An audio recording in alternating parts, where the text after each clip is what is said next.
So guys, after hiyo mapigano ya Papa TV na Pastor Mteule kuisha, ikakuwa kama tunakuja kunini, tunazindua, yani tunaweka tunawatoa number 1 wajue mshindi ni nani, sawa?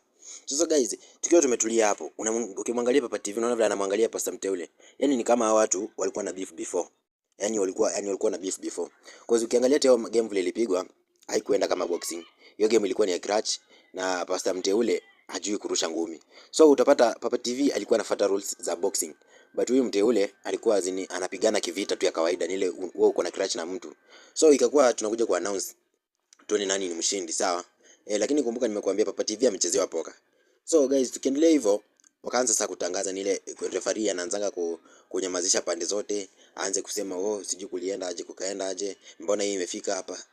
So guys, sasa hapa ndo tunapata mafans wote wamenyamaza. Sasa referee anajieleza, unasikia vile anajieleza, lakini ukifuatilia game vile ilirefiwa haikurefiwa vizuri. Guys, acha niwekee. So guys, bado tukiendelea, unapata huyo Papa TV sasa yeye alikuwa ana nini, anaangalia anashindwa, hawa watu wameamua kumchezea aje, lakini sawa, alikubaliana na matokeo, ndio maana mpaka ameamua kutulia episode 2.